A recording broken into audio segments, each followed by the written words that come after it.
Assalamualaikum warahmatullahi wabarakatuh. Makin pas, makin pasti pas FM pasti.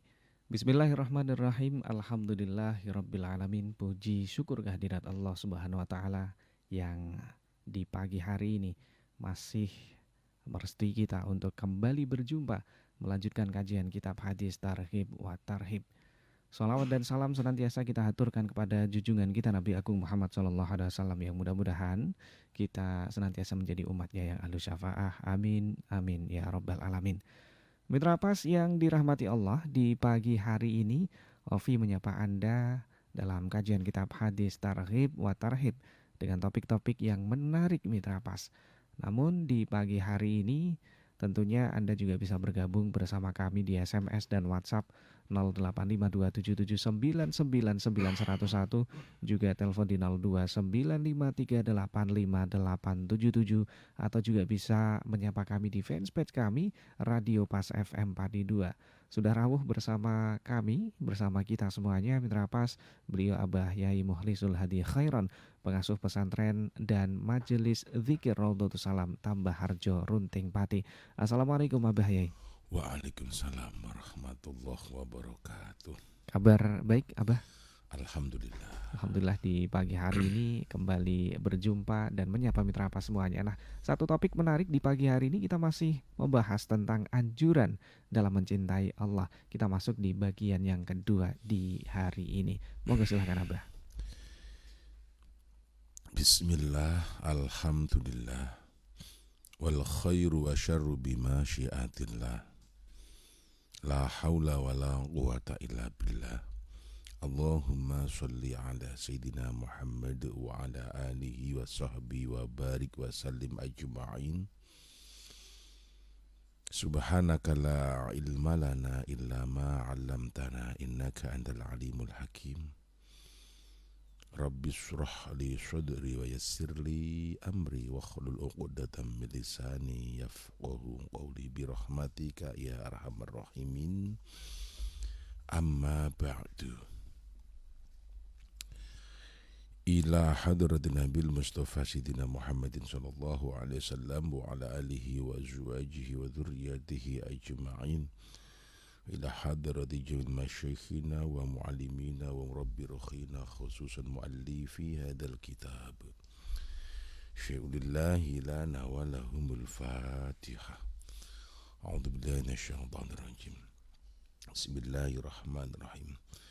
Alhamdulillahi rabbil alamin. Ar-Rahmanir Rahim, Maliki yaumiddin. Iyyaka na'budu wa iyyaka nasta'in. Ihdinas siratal mustaqim. Shiratal ladzina an'amta 'alaihim ghairil maghdubi 'alaihim waladdallin. Rabbi ighfirli wa liwalidayya wa li jami'il mu'minina. Amin. Bismillahirrahmanirrahim. Hadis yang ke-4626. Wa an Abi Hurairah, lan kacerita saking sahabat Abi Hurairah aidon halimane radhiya muga paring ridha sinten Allah Gusti Allah anhu ing Abu Hurairah anin Nabi saing Kanjeng Nabi Muhammad sallallahu alaihi wasallam wa ala alihi wa ashabihi qala ngendikan Kanjeng Nabi ngendikanipun sab'atun utawi pitu yudilluhum iku den iyup-iyupi hum ing pitu sinten Allah Gusti Allah fi dhilli ing dalem iyup-iyupane Allah yauma ing dalem dina la dhilla kang ora ana iyup-iyupane iku maujud illa dhillu kecuali iyup-iyupane Allah. Rupane al imamu siji imam al adilu kang adil. Wasyabun lan cah nom nasya'a kang jungkung sapa cah nom fi ibadatillah ing dalem ibadah nang Allah.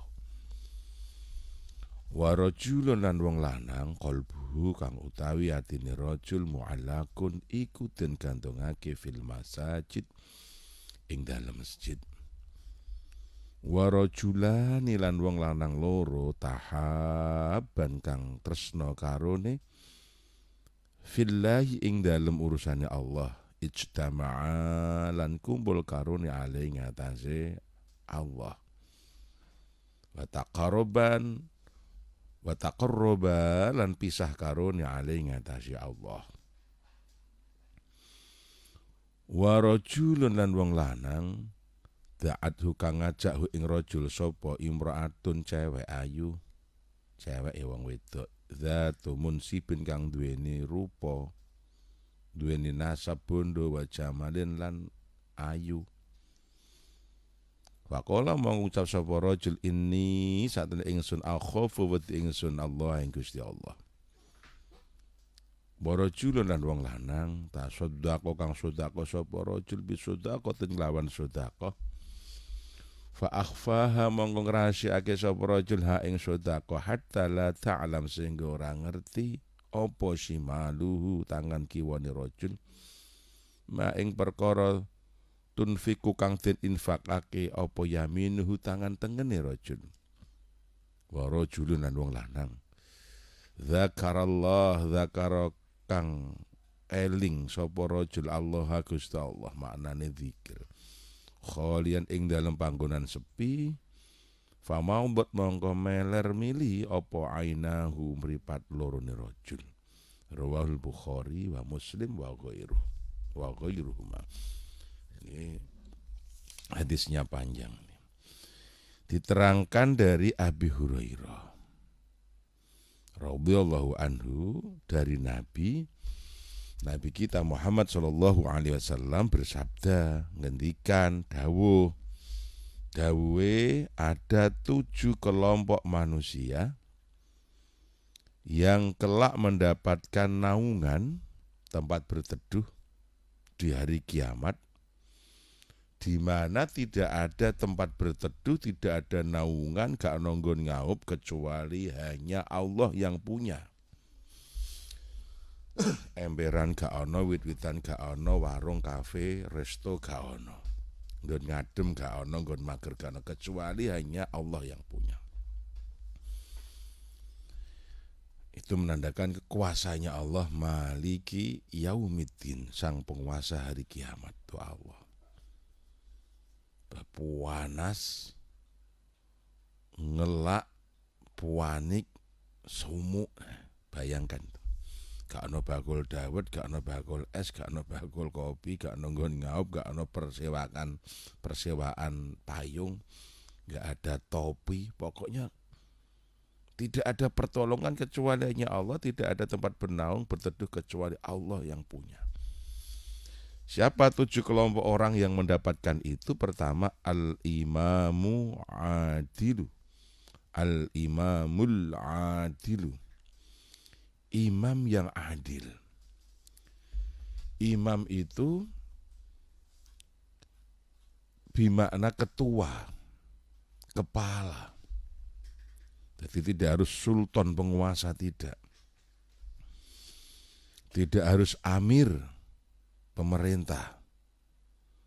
Al-imam menggunakan redaksinya al-imam ai kepala-kepala, ketua-ketua.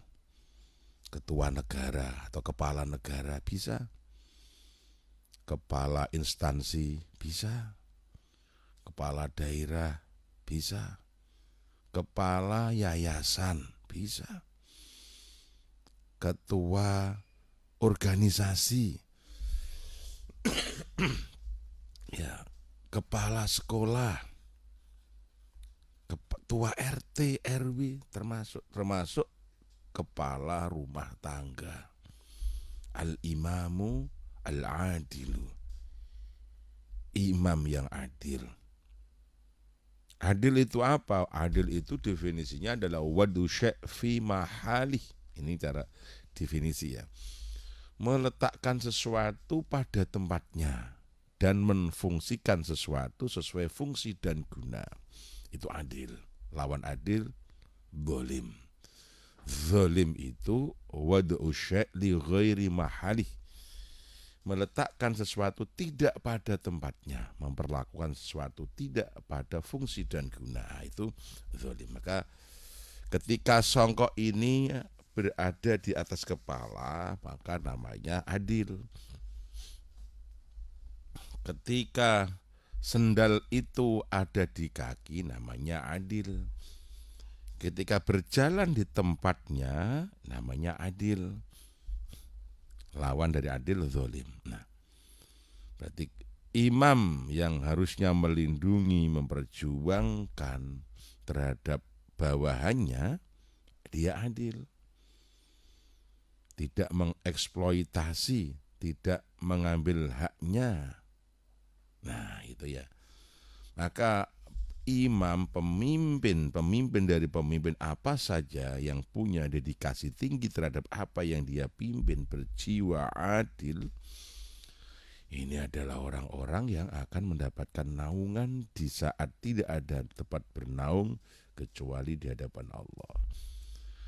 Berarti menjadi ketua dari suatu perkumpulan apa saja bisa menjadikan dia masuk surga. Iya, jalan jihad.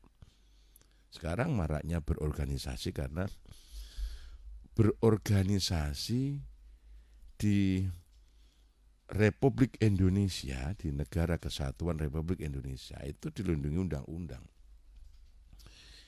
Itu diantaranya adalah produk reformasi. Setiap warga negara berhak berserikat, berkumpul, berorganisasi, ya, sesuai dengan keyakinan dan agama dan kepentingan masing-masing. Itu diperbolehkan.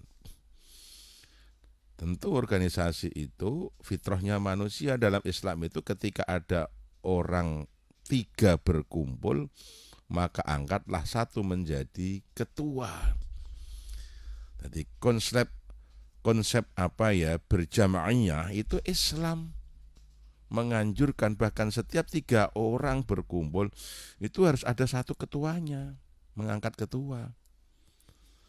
Ketika ada 10 rumah berkumpul maka angkatlah satu ketua, namanya dawis. Ketika ada 50-70 rumah berkumpul maka angkatlah satu ketua, namanya ketua RT. Ketika ada RT 4, RT 5, RT kumpul maka angkatlah satu ketua, namanya ketua RW. Ketika ada 3 RW, 4 RW kumpul maka angkatlah satu ketua, namanya kepala desa. Sistem ini diadopsi dalam Islam, dari Islam, sehingga sampai menjadi negara dan seterusnya. Dan ketuanya itu namanya imam, al-imam.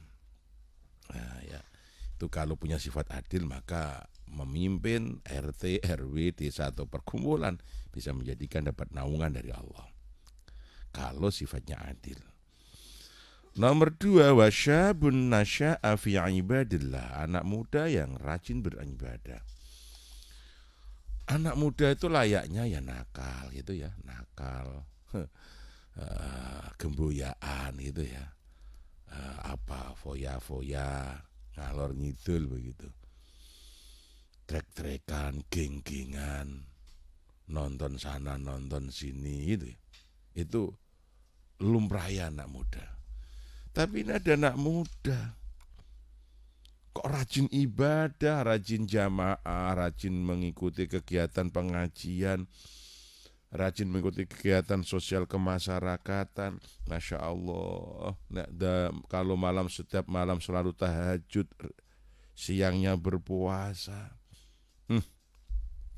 Pemuda semacam ini adalah pemuda harapan bangsa, pemuda yang bisa diandalkan. Maka kelak akan mendapatkan naungan di saat sudah tidak ada naungan lagi kecuali Allah yang punya.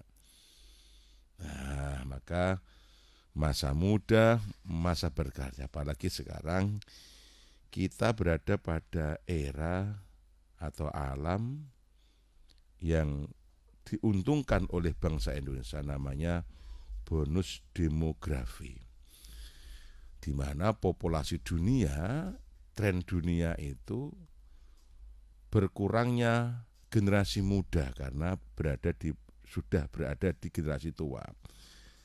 Jepang, Amerika, negara-negara lain itu pada generasi saat ini pemuda berkurang, yang paling banyak kaum tua. Kebalikan Indonesia, saat-saat ini kita ada di bonus demografi, artinya populasi penduduk atau populasi manusia rata-rata di usia muda. Orang tuanya sedikit, jadi yang tua sedikit, yang muda lebih banyak. Maka lebih banyak disebut dengan kelompok atau gen Z ya, gen Z itu ya. Ini. Jadi pemuda-pemuda yang berkarya. Maka ketika pemuda ini rajin beribadah, tidak gembuyaan tok. Ketahuilah pemuda yang semacam ini pun dirindukan surga, akan mendapatkan naungan di mana sudah tidak ada tempat bernaung kecuali Allah yang punya. Kemudian warajulun qalbuhu mu'allakun fil masajid, nomor 3 ini. Rajulun bermakna lelaki. Kalau redaksinya rajulun itu bisa lelaki siapa saja, artinya umur apa saja, berapa saja. Bukan perempuan yang jelas itu, bukan perempuan, tapi lelaki. Rajulun, lelaki yang hatinya mu'allakun, itu digantungkan fil masajid, di dalam masajid, bentuknya jamak masajid, mufradnya masjid, berarti beberapa masjid. Ai kathirul ibadati kabiru taraddudi alaiha li'adai sholawati fi awqatiha wa majalisul ilmi wa dzikri wa sholah wa ghiriha.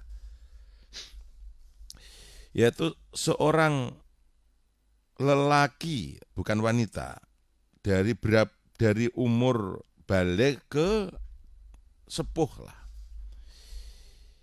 yang hatinya digantungkan di masjid, artinya dia berkeinginan memakmurkan masjid-masjid dengan sholat di dalamnya, memperbanyak membaca Al-Quran di dalamnya, berzikir, berkegiatan lah. Nah, orang-orang yang semacam ini akan mendapatkan naungan di hari tidak ada tempat bernaung. Nah itu. Jadi lelaki yang hatinya digantungkan di masjid, bukan hatinya dicopot terus didadak begitu. Ya, orang-orang yang senantiasa, lelaki yang senantiasa ingin memakmurkan masjid lah. Bukan hanya masjid satu tok, tapi masjid-masjid Allah tentunya. Masjid-masjid itu kan semua masjid yang sudah wakaf itu kan hakikatnya rumah Allah. Dan seluruh masjid di muka bumi itu derajatnya sama kecuali 3 masjid. Masjid Madinatul Munawwarah, Makkah Al-Mukarramah, kemudian Masjidil Aqsa. Maka tidak dianjurkan melakukan perjalanan jauh menuju masjid kecuali ketika masjid ini, Baitullah di Mekah, Madinah, Palestina. Kalau ke masjid Solo ya sama dengan masjid samping pas FM sini ya. Tidak juga harus ke Istiqlal, ya sama dengan masjid yang ada di kampung sebelah. Tidak juga harus ke masjid kubah emas, kubah perak, atau kubah plastik gitu, ya sama aja lah. Pokok selain 3 itu sama. Cuma nanti yang membedakan historisnya, sejarahnya. Nah, sejarah itu diyakini mengandung barokah tersendiri. Seperti contoh masjid-masjid peninggalan wali, yaitu punya historis tersendiri. Kemudian yang membikin adalah wali, ada atharus sholihin namanya, ada atharus sholihin. Labete wong sholih itu yuwarithu, menginspirasi, nulari itu. Kita suka kalau lewat ke Demak kemudian mampir ke Masjid Demak, ya, Masjid Agung Demak. Apa alasannya? Sama-sama masjid gitu. Iya, ada historis yang berbeda, ada sejarah yang berbeda. Karena itu peninggalan para pendakwah terdahulu disebut dengan wali songo. Ada sejarah yang berbeda. Ada atharus sholihin. Ada bekas-bekas orang solih yang dalam syariat, dalam ajaran Islam, bekasnya orang solih itu bisa menginspirasi menjadi solih. Nah, itu yang membedakan. Tapi derajatnya masjid sama gitu. Nanti barokahnya yang berbeda. Maka harus difahami, wow, podo masjid. Iya sama betul, kecuali 3. Tapi ada atharus solihin. Nah, kalau atharus solihin masjid yang dibikin orang-orang solih, itu pasti dicarikan material yang halalan thayyibah. Ada satu kesolehan, ketakwaan, karena masjid itu dibangun kecuali dengan dasar ketakwaan kepada Allah. Lah sekarang berapa banyak masjid dibangun karena gengsi semata. Sehingga dalam pembangunannya itu ya uangnya itu ya uangnya wong sak Dayak di kelompokno, sehingga tidak murni, tidak kholis dari yang halalan thayyibah. Mungkin ada uangnya wong moco ikut infak jariah, pegawai ikut infak jariah, bahkan mohon maaf wanita-wanita tuna akhlak dan sebagainya ikut jariah, PSK pun ikut jariah gitu kan, koruptor pun ikut jariah, jadi uang macam-macam. Jadi historisnya kelam, materialnya campur baur, nah, sehingga disitulah nilai keberkahannya zero bisa jadi. Karena beribadah menggunakan sarana haram atau syubhat sekalipun, haram atau syubhat, itu kalau ibadahnya benar diterima, tapi tidak mendapatkan pahala. Kalau ibadahnya benar diterima, tapi tidak mendapatkan pahala, karena apa? Berada di tempat atau menggunakan fasilitas, sarana dan perasaannya dari hasil korupsi umpamanya, mencuri umpamanya, ya, atau uang-uang haram yang lainnya. Maka di situ menjadikan nilai berkah tidak ada atau berkurang atau sedikit. Beda dengan masjid yang dibangun orang-orang yang memang dasar ketakwaan, karena tidak ada masjid, karena ayo kita bikin masjid, dengan adanya masjid kita akan bisa menggerakkan umat, mendakwai umat, mengajak umat untuk takwa pada Allah. Nah, dasarnya begitu. Wes apa aku di sapi, aku wedhus, wes ayo kelompokno. Dari kekayaan material yang halalan thayyibah, dari dasar pembangunan karena takwanya kepada Allah, dari material yang baik, niatan yang baik, maka masjid menjadi punya nilai barokah yang besar, yang tinggi. Nah gitu. Tapi derajatnya masjid sama kecuali 3 masjid. Oke. Berarti kalau kita harus datang, oh boleh dong, karena ada nilai barokah. Nah barokah itulah yang menjadikan zadatul khair, bertambahnya nilai baik dalam kehidupan kita. Maka kalau kita sampai ke masjid Ampel, kita sengaja untuk walau tahiyatul masjid lah. Nah sekarang orang datang ke masjid bukan tahiyatul masjid untuk selfie. Yuk ke masjid Solo, yuk Syekh Zayed, yuk apa? Untuk selfie, bukan untuk menikmati, merasakan keteduhan dari kedermawanan seorang raja katakan yang membuat masjid.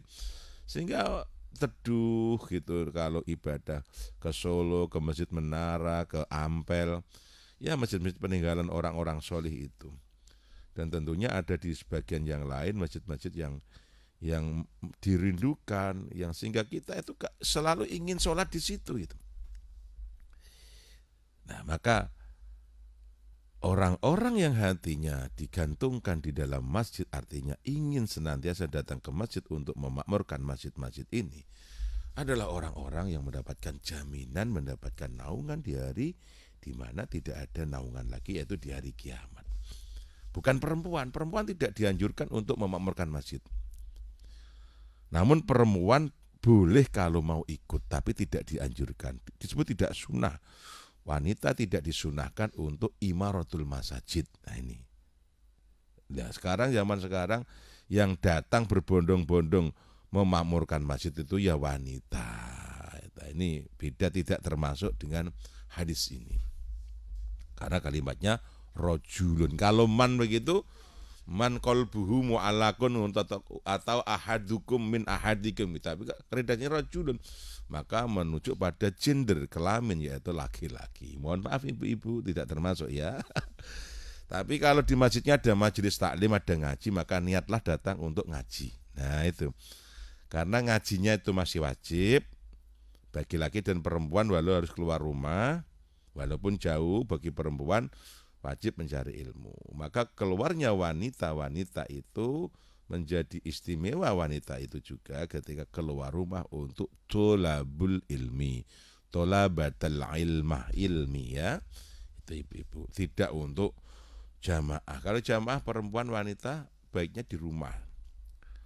Dalam komunitas kecil sholat dengan anaknya perempuan dan pembantunya atau ponakannya. Di rumah atau di musola, disigit zaman dulu, atau dilanggar, maka wanita dibikinkan langgar-langgar sikit-sikit begitu, atau pawestren atau kaputren namanya. Dan warajulani tahabban fillah ijtama'an alaih. Kemudian orang-orang yang mendapatkan naungan dari Allah itu adalah dua orang lelaki yang saling mencintai karena Allah. Mohon maaf, dua orang lelaki yang saling mencintai fillah, di dalam Allah, artinya di dalam urusan Allah, di dalam perjuangan menegakkan agama Allah. Ijtama'an alaihi wa tafarraqa, ada alif tasniahnya, alaihi, berpisah pun di jalan Allah. Nah, kalau mencintai seorang atasan dan bawahan biasa, rakyat pejabat biasa, sering dikasih ke utang ya biasa, pasti mencintai lah. Ini tidak ada sangkutan itu, bukan antara anak buah dan atasan, bukan karena sering dipinjami, bukan karena sering dikasih, tapi mereka saling mencintai di dalam urusan Allah. Contoh, teman seperjuangan, teman berjuang menegakkan agama Islam, teman berjuang gawe masjid, teman berjuang mulang madrasah, teman berjuang mulang TPQ. Mereka saling mencintai, saling support, saling membantu. Ya, andaikan berpisah pun bukan karena kebencian. Nah, sekarang kan banyak orang yang mau rukun, guyub runtang-runtung, pisah goro-goro utang gurung kebayar, atau pernah nyileh duit urung dibalekno karena satu kondisi. Akhirnya tukaran pisahan. Nah, tidak termasuk itu. Kesampingkan utang ya, kesampingkan utang kalau hutang itu bisa merusak hubungan persahabatan fillah. Ini mahal itu. Ada beberapa hadis karena hubungan baik bersahabat di dalam agama Allah, sahabat yang baik itu bisa menolong, mensyafaati untuk masuk surga. Maka syafaat itu banyak jalannya ya. Kecuali syafaatul uzma itu hanya Rasul Muhammad SAW. Tadi ada kisah begini, ada dua orang yang dulu di dunia itu satu perjuangan. Mereka bersahabat, kenal baiklah. Kemudian yang satu dinyatakan oleh malaikat, "Weh fulan, kamu diputus Allah masuk neraka. Nah, yang kamu masuk surga karena kamu ahli ibadah, hatimu baik dan seterusnya." Oke, kemudian yang baik ini digiring ke surga, bleng gitu ya, hampir sampai ke pintu surga. Nah, ini hadis ini yang cerita Abu Hurairah loh, ini bukan dongeng ini, tapi ini hadis. Kemudian yang satu dipaksa untuk kamu neraka, ayo jelas jalan gitu ya. Waduh, jalanlah dia karena dipaksa malaikat. Begitu mau sampai tekan neraka, pintu neraka, bentar Kat, tolong saya kasih waktu. Mau apa? Mau cari bantuan, pertolongan. Silahkan. Saya tak panggil bapak ibuku karena dia mengalarkan. Oke, silahkan. Kemudian orang itu diberi kesempatan untuk cari bantuan. Pak, Bu, tolong saya mau dimasukin ke neraka. Mbak jawab, aku yo ra iso le. Bapak ibu gak iso, aku lah yo padha mlebu neraka. Oh, bapakmu ibumu ora ngibadah neraka padha. Ndang, yo masuk. bentar Kak, saya sekali lagi tak minta bantuan. Siapa? Ya, saya tak minta bantuan pada saudara-saudaraku. Saya punya saudara, kakak, adik, ponakan. Silakan cepat. Ditolong, Kak, tolong. Ternyata saya pun gak bisa, saya seperti nasibku seperti kamu. Oh, gak bisa, gak akan nerima. Sekali lagi Kak, tolong. Saya kasih kesempatan, tak minta apa. Oke, sekali terakhir ini. Dulu saya punya teman, orangnya solih, orangnya baik, teman seperjuangan, koncoku ngaji, koncoku dakwah, koncoku, ya teman-teman baik, bersahabat baik. Oke, panggil, silakan. Nah, Kang, katakan, namanya Kang Solikin lah.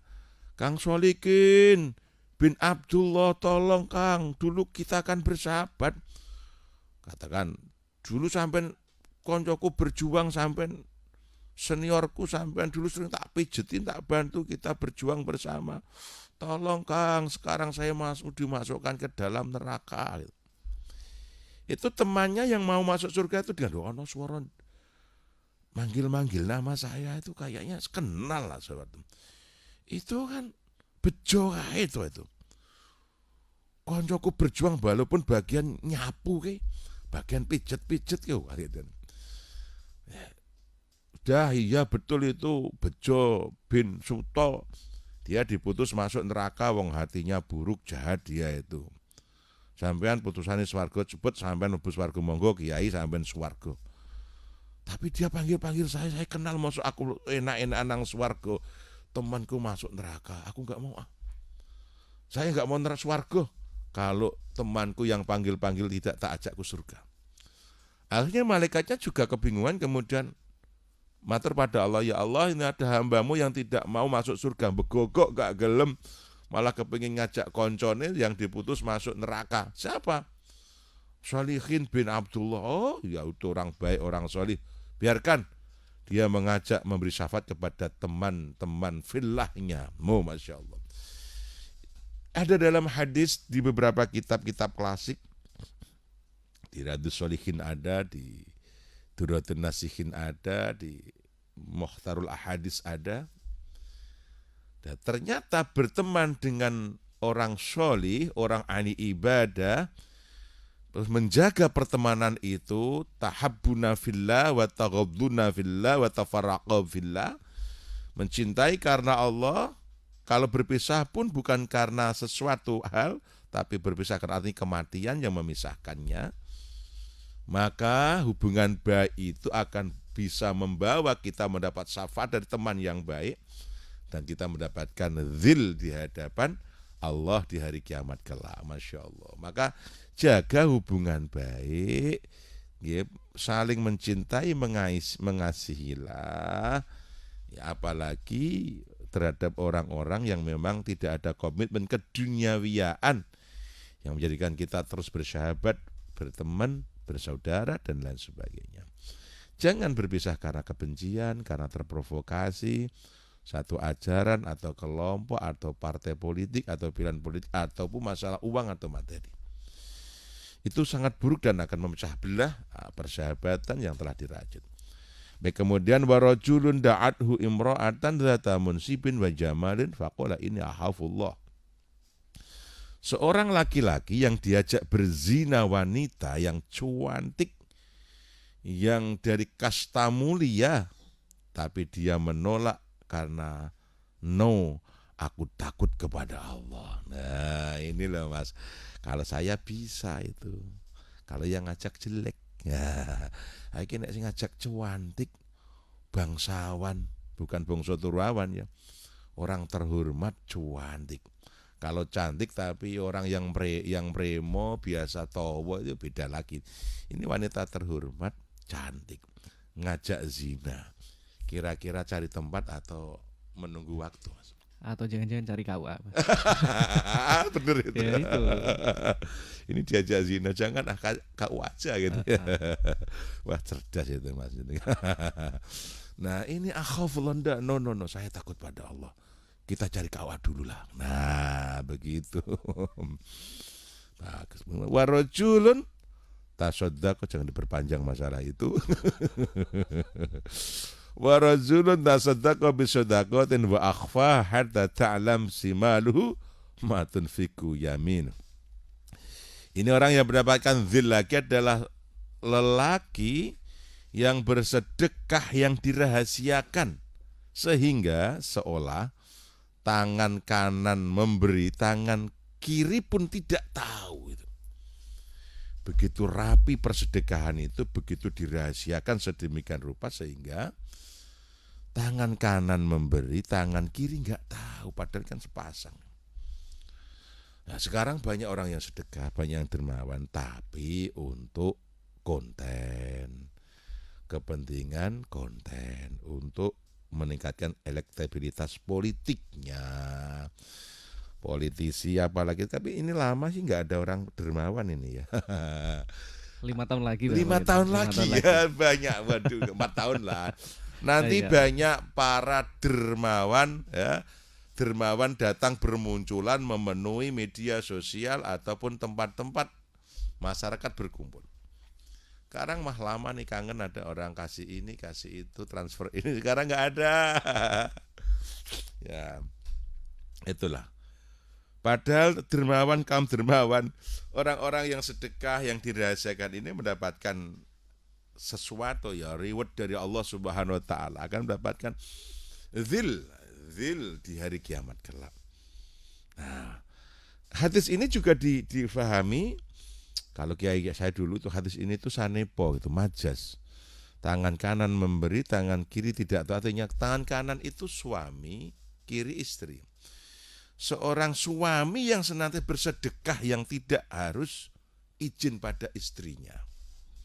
Saya bukan ngajarin berjelek mas, ini satu penafsiran hadis oleh mufassirin. Hadis ini hadis yang kalimatnya majas, sanepo. Sedemikian karena apa? Karena terkadang berumah tangga, kadang pengennya lelaki itu dermawan, istrinya pelit gitu maksudnya.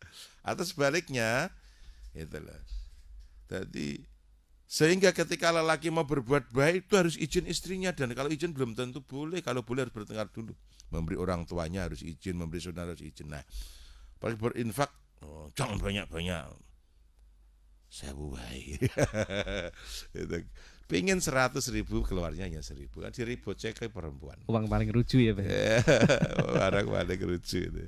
Nah maka demikianlah itu, maka ketika ada lelaki yang merahasiakan sedekahnya sampai tangan kanan memberi, kiri pun tidak tahu, atau posisi suami bersedekah, istri pun tidak mengetahui dalam persedekahan itu, maka itu amal yang luar biasa juga. Kemudian yang terakhir, warajulun dzakarallahu khalian famaudat aina. Lelaki yang senantiasa berzikir kepada Allah, ingat kepada Allah, memuja-muji Allah di tempat yang khalian, sepi. Khalian yang sepi. Kemudian meneteslah air matanya, mengalirlah air matanya, air mata penyesalan dosa, kesadaran diri dan sebagainya. Sekarang ada orang-orang yang berzikir tapi untuk acara-acara TV begitu. Sehingga aktingnya ya nangis, ya Allah. Nah gitu, tapi itu ya acting lagi sekarang.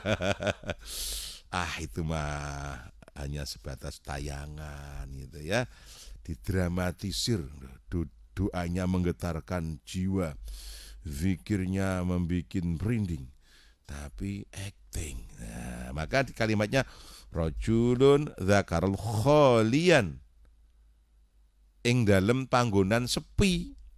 Nah, khalian hale persepen. Gak ana sapa-sapa, gak di syuting, juga tidak live streaming. Sekarang orang pada zikir juga di live TikTok, live YouTube, live Facebook, Instagram, live KB. Ya, tidak termasuk lah, tidak termasuk.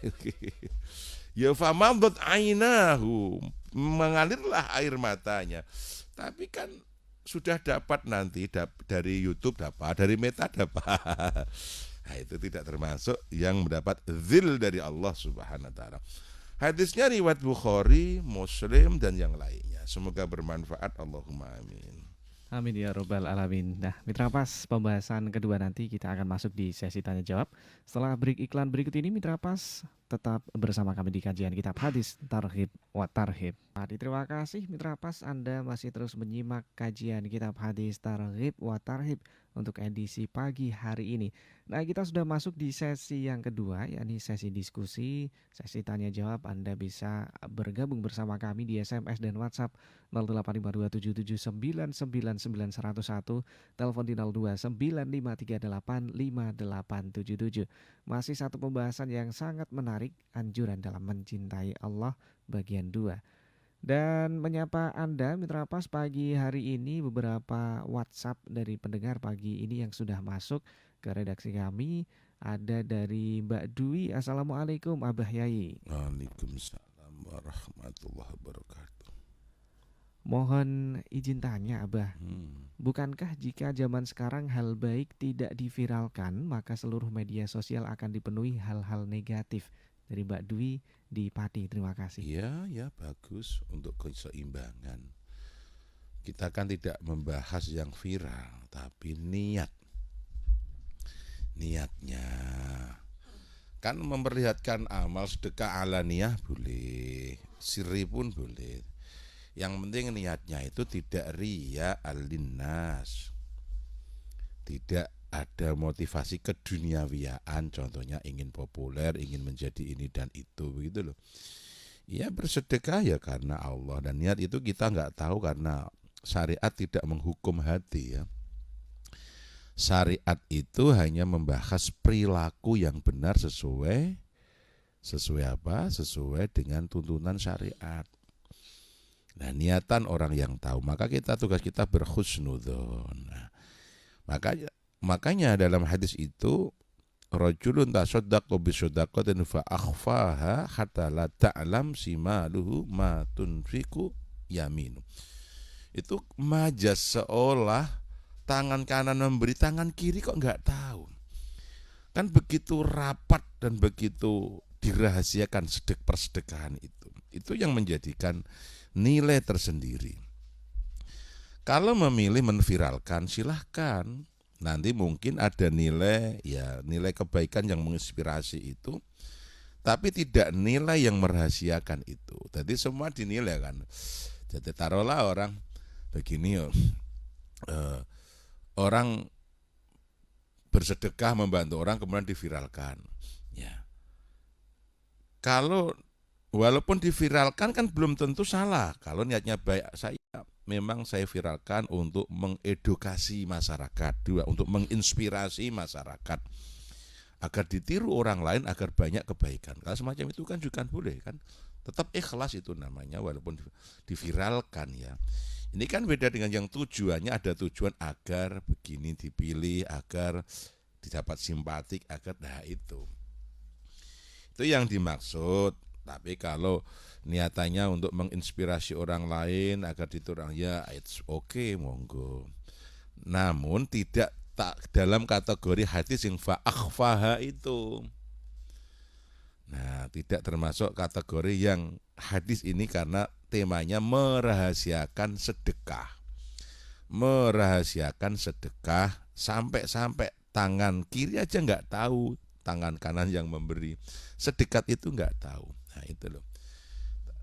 Nah, itu. Jadi kalau silahkan viralkan, apalagi zaman sekarang, zaman media kan. Nah, tapi tidak termasuk hadis ini. Oke, nah lantas Mbah, adakah amalan yang walaupun kita perlihatkan tapi tidak ada riak di dalamnya, Mbah? Ya jangan riak lah. Ya niatnya tadi untuk menginspirasi orang. Kenapa kok tunjukkan pada biar orang lain meniru saja. Dan nanti dapat nilai baiknya dari ditiru orang kan. Man dalla ala khairin man sanna ala khairin, itu ada hadisnya. Barang siapa menunjukkan kebaikan, dia mendapatkan pahala sebanyak orang yang mengikuti. Barang siapa membuat satu kebaikan, maka dia mendapatkan pahala sebanyak orang yang mengamalkan, begitu. Dapat pahala dari nilai kelipatan kebaikan yang ditiru orang, yang menginspirasi. Jadi inspiratif itu, jadi itu juga mendapatkan nilai kebaikan dari Allah Subhanahu. Tapi tidak termasuk fa'akhfaha ini loh. Karena materinya kan jelas ini. bersedekah yang dirahasiakan sampai tangan kanan memberi, kiri pun nggak tahu. Nah gitu. Oke. Dan terima kasih untuk pertanyaannya. Tadi ada dari Mbak Dwi, kemudian pagi hari ini sudah masuk baru saja yang ada di WhatsApp ada Bu Nihayatun Nikmah. Assalamualaikum Abah. Waalaikumsalam warahmatullahi wabarakatuh. Ngapunten nih, yang diterangkan tadi kalau yang saya amati itu untuk anak laki-laki semua. Apakah ada yang untuk wanita? Nah, akhirnya ini suara perempuan Iya, muncul. kayaknya ada lah ya. Yang terakhir itu warajulun dzakarallah khalian, ini cocok di makna rajul, bermakna rajulunnya tidak menggunakan isim ma'rifat tapi isim nakirah bimakna umum. Rajulun tapi bukan ar-rajulu, bukan menggunakan isim ma'rifat. Berarti lelaki atau seseorang bimakna yang berzikir di tempat yang sepi sampai mengalirkan air mata. Ini ibu-ibu bisa ini. Kalau malam Bu, keluarga sami tilem sare bubuk ya. Jenengan wungon salat zikir muji-muji Allah ingkang suwe sampai nangis-nangis begitu. Ya, gitu kan. Tapi kalau sedekah-sedekah perempuan itu kan harus izin suami kan.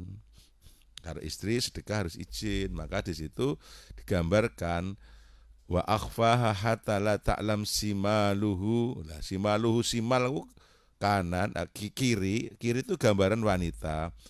Ma tunfiku yaminu, apa yang diinfakkan kanan itu laki-laki. Karena wanita yang dinafkahi istri kalau bersedekah kan wajib izin suaminya. Begitu. Berarti kan cocok toh kuwi, berarti tidak mengajari burukan. Wes yang penting sedekah, bojomu ora ngerti ra apa-apa. Nah, itu kan berarti ngajari tidak benar kan? Nah, gitu. Kemudian katakan sekarang warajulun da'athu imra'atan dzata munsibin. Ini juga cocok juga, perempuan ikut. Lelaki yang diajak berzina wanita terhormat yang cantik. Bisa perempuan yang diajak berzina lelaki yang tampan berduit. Nah, tapi ini enggak mau, aku takut pada Allah. Cocok ini perempuan ikut Bu, ikut. Enggak usah khawatir ya Bu ya. Jangan ada. Redaksinya juga berbeda kok. Gitu ya. Kemudian warajulani tahabban fillah, wanita juga ikut. Jadi hadis terkadang harus dikontekkan juga, tidak tekstual tapi harus kontekstual juga. Ada yang tekstual seperti masalah tadi apa itu, sedekah bagi istri dan suami itu tekstual. Kalau rajulun dzakarallah kontekstual, kalau rajulun da'atu kontekstual, artinya konteksnya apa. Nah, gitu kan. Nah, kalau imamul adil, kalau imam kan memang laki-laki gitu. Wasyabun tasyaf ibadillah, ini bisa kontekstual ya, pemuda bisa pemudi juga begitu. Bisa Bu, perempuan dapat. Bang harus begitu, perempuan kalau tidak dapat surga harus protes itu. Betul. Ya, Pak Nabi juga ada ibu-ibu yang protes pada Rasulullah, tapi melalui Fatimah protesnya.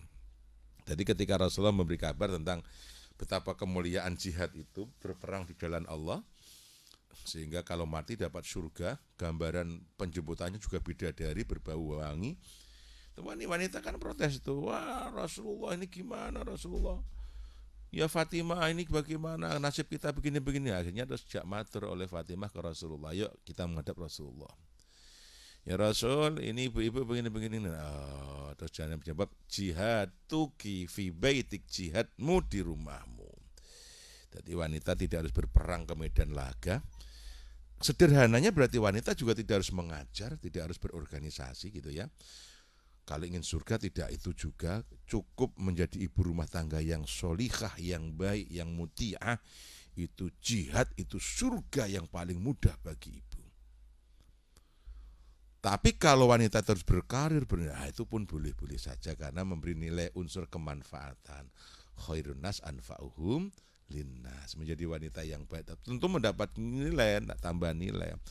Tapi andaikan dia tidak berkarir, tidak berorganisasi, tidak mengajar, cukup lahan dakwahnya adalah di rumahnya saja, menyiapkan untuk anak-anaknya, menyiapkan untuk suami tercintanya, membimbing anaknya agar menjadi orang-orang sukses, itu pun jihad itu. Jadi jangan dikira ibu-ibu rumah tangga pangkatnya rendah, jangan. Ya, jangan dikira wanita yang berkarir, yang berorganisasi, yang itu aja yang hebat, bukan. Sekarang berapa maudharat yang dia lakukan, mohon maaf. Banyak wanita yang hebat, mohon maaf, dalam karirnya, dalam organisasi dan kiprahnya. Tapi mohon maaf, berapa banyak wanita yang menyeleweng di balik itu. Dalam pekerjaannya terjadi perselingkuhan, perzinahan. Ya, dalam kelompok organisasinya justru dijadikan alat untuk berselingkuh, untuk alasan rapat ini dan itu, meninggalkan suami, bayangkan. Jadi maudharatnya juga lebih banyak.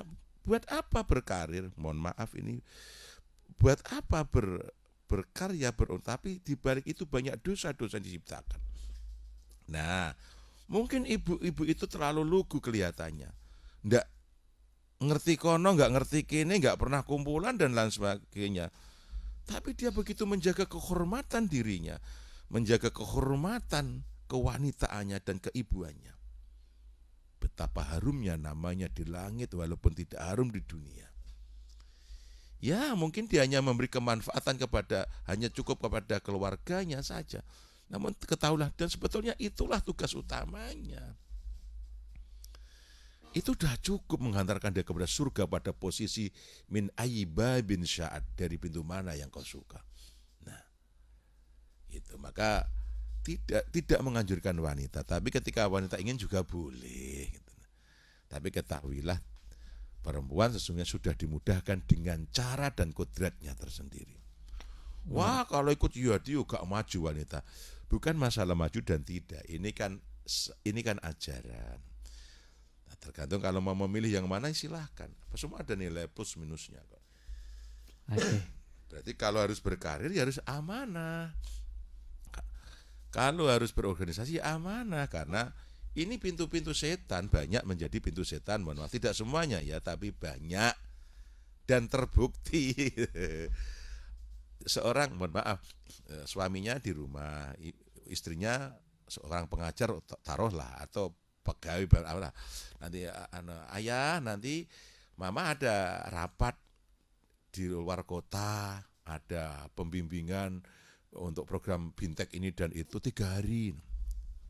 Ternyata yang dibimbing siapa? Ini kayak di media-media kan banyak begitu ya. Ternyata di sana ada pembimbingan khusus, ternyata alasan ini dan itu dan banyak itu. Apakah itu terhormat walaupun dia berkarir? Apakah itu hebat walaupun berkarir? Ya mungkin di mata manusia ya, dia hebat berkarir dan sebagainya. Tapi di balik itu dosa dan dosa yang justru menjadikan jauh dari rahmatnya Allah. Dan mungkin ibu itu mungkin tiap hari angganannya daster, penuh dengan bau terasi dan lombok berambang. Tapi Masya Allah begitu menjaga kehormatannya, tetap memberi manfaat. Dia itu tugasnya, kemanfaatannya kan sesungguhnya hanya pada keluarganya. Jangan dikira itu tidak hebat. Itu mungkin di dunia tidak kondang, tapi di langit harum.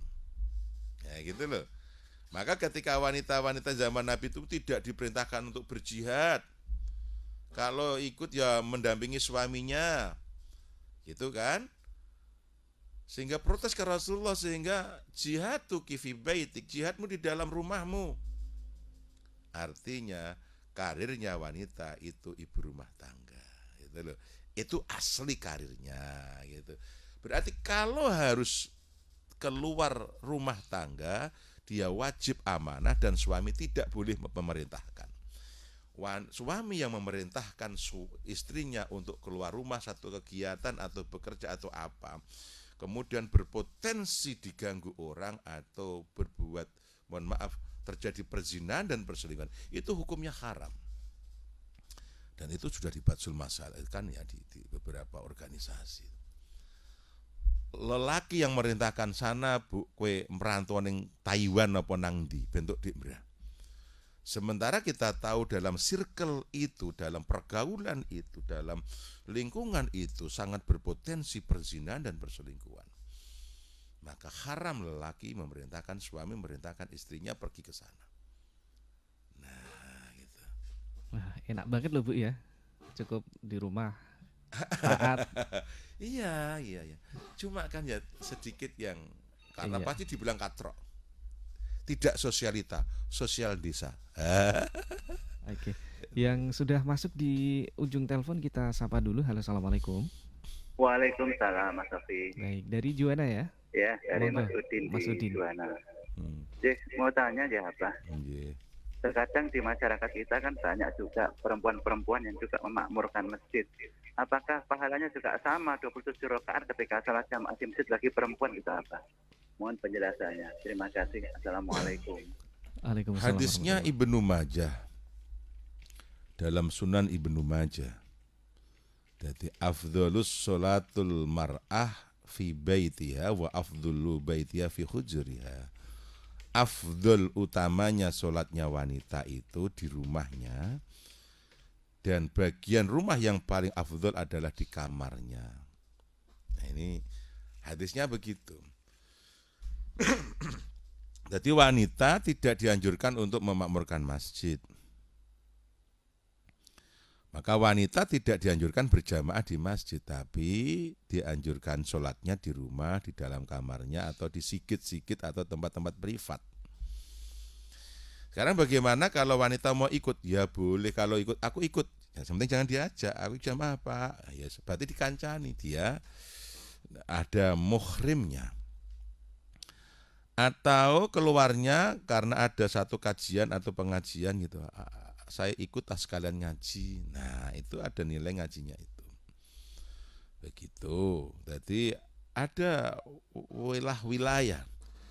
Sekarang katakan perempuan itu ingin jamaah mengejar kemuliaan 27 derajat itu bagaimana?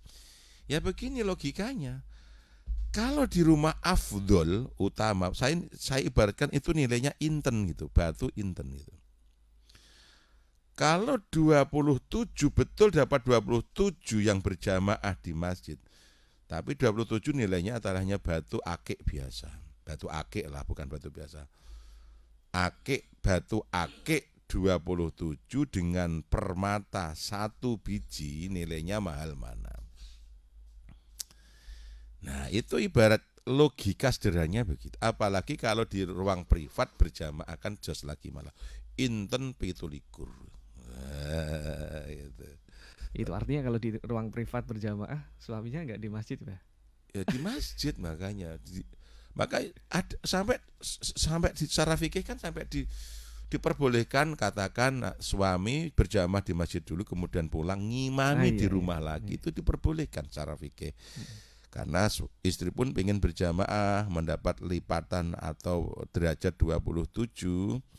Sementara ada syariat yang memang membatasi ketika wanita ke masjid mondornya lebih banyak, satu baunya harum, tempatnya masih campur baur, apalagi bisa menjadi pandangan-pandangan lelaki lain, mengganggu kekhusyuan lah tepatnya, apalagi cantik pisan, semok pisan begitu kan, itu kan gimana gitu. Bapak kaji kan, Mbah kaji kan tetap semangat itu kan. Nah, semangatnya Mbah kaji itu bukan karena lillahi ta'ala, tapi ada sosok wanita cantik yang bodinya aduh sering rajin jamaah, itu kan masalah gitu loh. Betul.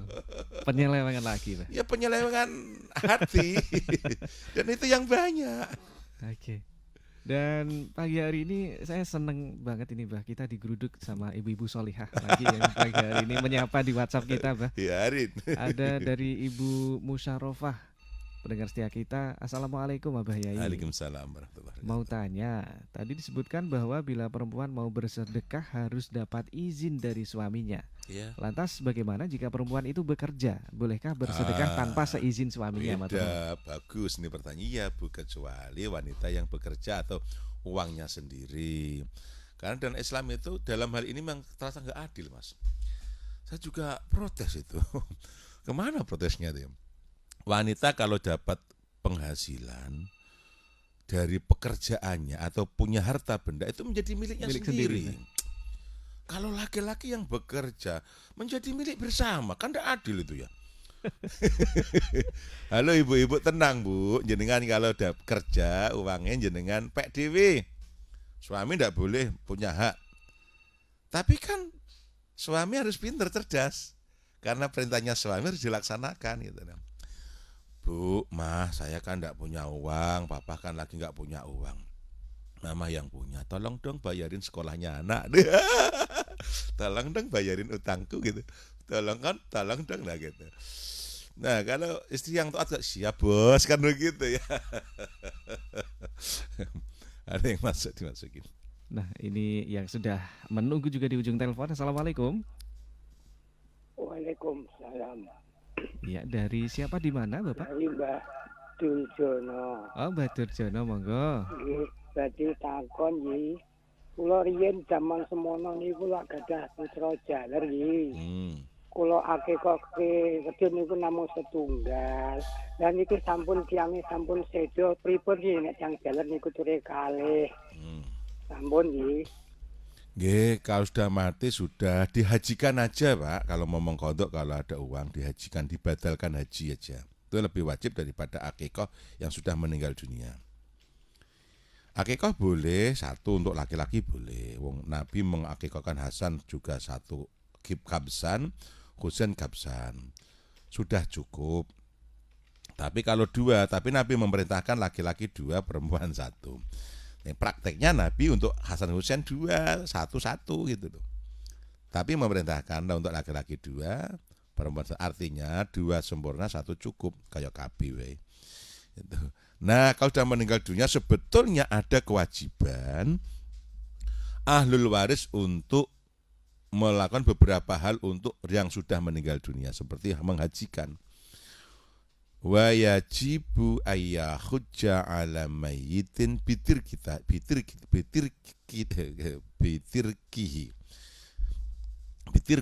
mohon maaf. Jadi wajib menghajikan orang mukmin yang meninggal dunia yang belum haji dengan harta tinggalannya. Ini referensi dari kitab Fathul Mu'in. Hadisnya dari Bani Abi Juhaifah yang matur kepada Rasulullah, ya Rasul, saya punya ibu pengen haji dereng lakon kapundhut sedo. Apakah saya boleh menghajikan? Iya, hajikan, naam, hajikan. Nah, ini berarti orang-orang mukmin muslim yang meninggal dunia belum haji, anak-anaknya wajib menghajikan dengan harta tinggalannya. Ini mumpung musim haji, silahkan monggo kalau mau badal haji atau aman haji bisa melalui saya. Nah, bisa melalui saya karena saya punya banyak teman yang ada di Makkah sana, yang tinggal di Malawi, yang kalau musim haji itu mocok itu berarti golek pojokan melaksanakan badal haji. Ya syaratnya ya ada sejumlah uang untuk mengopah yang ada di sana. Itu nanti bisa dibicarakan di belakang dengan telepon, nanti tak kasih tahu. Yang jelas tidak mahal. Kemudian ada nama dan BIN, foto kalau ada. Nah, dan alamat. Nanti bulan depan, nanti di bulan Dzulhijjah dihajikan, diniatkan di sana.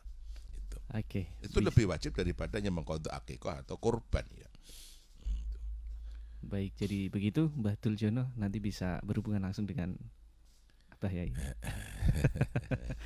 Maksudnya aja kondo-kondo wong berah gitu. Nah, Abah, ini kembali ke yang tadi nih, Mbah. Ini tadi kan sempat terputus begitu ya, mengenai sedekahnya perempuan yang bekerja. Apakah harus minta izin terlebih dahulu?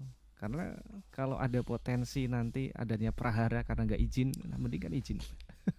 Iya, karena yang itu kan uangnya suami diberikan istri, tentu untuk kebutuhan kan. Nanti kalau diambil untuk sedekah kemudian menjadikan anak tidak bisa makan, tidak bisa itu, toh diberikan anak juga sedekah loh. Jadi memberi uang kita belanjakan untuk makan keluarga itu juga nilainya sedekah, jangan dikira ndak. Nah, maka jangan kemudian tergiur pahala di luar, kemudian mengambil pahala yang di dalam gitu loh. Kebanyakan kan begitu ibu-ibu itu. Surga Bu, monggo infak wakaf begitu kan. Ya baik kalau longgar, kalau enggak kan aduh anakku juga butuh makan. Sudah untuk anak-anak saya. Itu sedekah loh, jangan dikira tidak. Aduh orang tuaku butuh berobat, sudah untuk berobat orang tua. Itu sedekah infak, jangan dikira tidak. Kalau longgar, maka kenapa? Karena biasanya yang pegang uang longgar itu suami gitu. Karena istri itu uang pas, uang wedok itu. Maka dalam manajemen keuangan rumah tangga itu kan ada duit lanang, duit wedok, ono duit umum gitu. Itu dari kiai kami dulu mengajari begitu. Ada uang laki, uang perempuan, duit umum atau uang operasional. Taruhlah laki-laki dapat uang 5 juta ya. Itu untuk uang laki-laki ya harus pegang juga. Tidak banyak, kalau banyak-banyak nanti nakal nanti. Ya, katakan dapat gaji 5 juta. Yang 3 juta iki duit wedok. Nah, yang 1 juta uang operasional, 1 juta duit lanang gitu. Duit lanang itu ya kalau sedekah nggak usah bilang-bilang untuk sedekah, untuk masuk dan Bu aku tak sedekah ya, makanya nggak pantas juga kan. Duit lanang, kasih ponakan, kasih saudara, duit lanang gitu. Yang 1 juta untuk operasional. Itu kalau 5 juta. Kalau 2 juta ya caranya begitu. Itu nanti lancar, longgar, seneng semua. Wanita kalau pegang uang seneng, gitu loh. Taruhlah dari nilai gaji katakan 80% pegang wanita, senang, apalagi 100%, seneng pol gitu. Tapi kan juga tidak pantas juga kalau lelaki meminta kan, bensin nabuk kan tidak pantas toh. Maka harus ada uang laki-laki, karena sudah kalau ketika diberikan itu kan perempuan yang punya hak yang mengoperasionalkannya. Tapi ya tergantung wanitanya ya, ada yang wanita itu yang memang ya ada yang sifatnya apa ya, memonopoli. Seraiso, wah anak buahku ya anak ya. Jangan curhat apa? Enggak. Nanti lanang ki anak buah komandane wong itu siap wis ngono. Nek gak ngono urusan itu. Ada yang memang ya posisinya sebagai dia istri ya, engkau adalah suamiku, imamku itu. Jadi model prototipenya wanita itu beda-beda itu. Ada yang seperti teman bersahabat selalu dimusyawarah, selalu berbincang, itu ada itu. Dan keuangan pun demikian. Itu. Baik, yang paling susah ngatur keuangan itu satu, Pak. Iya, kalau nggak ada uang itu susah banget. Iya, uang dikit pada diatur seperti apa? Iya. Kono duit lanang, duit wedok, duit anak, ada solusinya. Gimana, Pak? Duit gaib. Wah, ini artinya nggak ada uangnya kan gaib itu. Cukup dihitang itu kan. Nah, dihitang aja, itu mudah itu. Yang sudah masuk ini tadi ada Bu Musarofah ini bertanya lagi, satu pertanyaan lagi. Orang tua kami atau katakanlah mertua dulu waktu hidupnya tidak mau sholat. Bolehkah dibadal hajikan atau sholat dulu yang dibayarkan? Iya, sholatnya dan hajinya juga ya kat puasanya. Sholatnya difidyahkan, dinisbatkan, dianalogkan dengan puasa. Puasanya difidyahkan, sholatnya difidyahkan dengan beras kalau fidyah. Maka kenapa orang Jawa itu kalau takziah menggunakan bawa beras, kok enggak duit gitu ya? Karena agar untuk menfidyahkan sholat kalau punya tinggalan sholat dan puasa, nanti hajinya dibadalkan. Nah, gitu. Itu kewajiban, wajib itu kalau enggak dilaksanakan ya. Maka dalam kitab Tanwirul Qulub karya Syekh Amin Al-Qurdi Al-Ribili An-Naqsabandi, harta tinggalan orang mati itu belum halal untuk diwariskan ketika hak-hak kewajibannya dibayarkan. Hutang-hutangnya baik hutang sholat atau hutang kepada manusia terbereskan, maka harta tinggalannya belum boleh diwaris oleh ahlul waris. Nah, begitu. Se-ekstrim itu syariat itu dalam hal-hal tertentu gitu. Maka segera dibadalkan kalau ada rezeki, kalau enggak ya menjual apa yang dimiliki yang menjadi tirka, menjual atau apa aja lah. Karena yang Yang menjadi wajib ketika mayit itu masih punya tinggalan, sawah tuh punya, Tegal punya, rumah punya. Ambil di antara itu untuk menghajikan, membatalkan. Nggak mahal kok. Kalau kita berangkat sendiri ya mahal. Kalau memerintahkan, mendelegasikan orang dari Indonesia ya mahal. Karena harus inden juga. Kalau setahun langsung berangkat juga harus furoda, menjadi lebih mahal lagi. Maka cara mudahnya adalah mencari orang yang sudah tinggal di Mekah sana, yang mukimin, yang biasa melaksanakan, sing mocok kaji istilahnya begitu. Itu lebih murah. Kalau sudah di sana, ya Syekh, ya Ustadz, ini ada yang oke gitu. Gitu. Mana upahnya? Karena merintah orang, karena haji itu kan paling cepat dilaksanakan 2 hari. Itu tanazul tentunya menggunakan dam. Kalau standar ya 4 hari 5 hari. Kalau ngambil nafar awal, nafar tani 5 hari kan begitu. Dan orang kalau memerintahkan orang menyita waktunya kan ya kompensasinya apa? Bisyarahnya kan harus ada bebungannya. Yang ngopah tadi maka uangin jenengan gue ngopahi karena telah melaksanakan hajat kepentingan panjenengan begitu. Baik, bersambung dengan pertanyaan berikutnya. Fidyah untuk ganti salat orang yang sudah meninggal itu berapa Yi? Matur nuwun. Ya, yang paling mudah dinisbatkan atau dilakukan dengan puasa. Dengan puasa, kalau puasa sehari 1 mud, sholat ya sehari 1 mud begitu. Berarti kalau setahun nggak sholat berarti 1 mud itu kan 6 on, ya 6 on kali setahun berapa? Kalau 10 tahun ya hitung dewe. Nggak ada beras, nggak mau kuwi, nggak no beras. Begitu. Lah nanti kalau nggak ada beras ya bisa dikurs ke rupiah begitu, dibagikan pada fakir miskin. Oke, baik. Saya pernah hitung-hitungan tuh Mas, orang kaya betul itu sampai pernah hitung-hitungan sekian tahun satu sampai habis beras sekian ton gitu. Dan itu dilaksanakan betul-betul itu. Dan kaya masalahnya, harta bendanya ada. Sebetulnya orang tani punya tinggalan tebu, sawah begitu. 2 ton 300 atau berapa itu sampai hitung-hitungannya. Karena sekian puluh tahun tidak sholat gitu loh. Tapi kalau punya harta buat apa? Orang mati itu dalam kuburnya menangisi harta benda yang ditinggalkan. Jadi orang mati jero kuburan niku nangis pengen mulai getlo depun ngerti didol bondo dunya untuk sedekah semua. Nah, kecerdasan ahlul waris anak-anaknya, sudahlah bapak masih punya hutang ini, sudah tegale tak dol gengge midiai salate, midiai posone, menghajikan wong haji, wong kaya kok urung kaji kan yo malu to, wong sugih kok ora kaji. Mbae jare tinggalane sawah embrah kok ora kaji, gak dikajeke, harusnya malu to yo. Gitu. Nah, ini kecerdasan ahli waris diperlukan. Ya. Karena biasanya yang namanya harta warisan itu panas, Bay. Kalau haknya mayit belum diberikan. Nah, ini. Kenapa waris musbah? Karena haknya mayit belum diberikan. Itu kan tirkatul mayit. Tinggalan mayit itu boleh dibagi kalau haknya mayit diberikan. Haknya mayit belum diberikan, dibagi. Belum boleh dalam kitab Tanwirul Qulub. Bahkan haram hukumnya, haram dalam tanwir itu. Oke, baik. Bah, karena waktu kita ternyata sudah bablas sedikit nih. Wah, mohon kesimpulan dan juga betulnya doanya. bablas lama pun boleh lah. Ya, hanya hidayah Allah yang mampu menerangi hati kita untuk menerima ilmu. Karena ilmu itu nur min nurillah. La yadkhulu qalban illa nuron. Jadi ilmu itu dari nurnya Allah, tidak akan masuk kecuali hati yang bercahaya, yang terang, yang bersih. Maka dengan hidayah Allah menjadikan ilmu itu kita serap, kita amalkan, dan akan menjadikan kita semakin bertambah dekat dengan Allah Subhanahu wa Ta'ala. Karena bertambahnya ilmu yang tidak bertambahnya hidayah, maka akan bertambah jauh dari Allah. Na'udzubillah.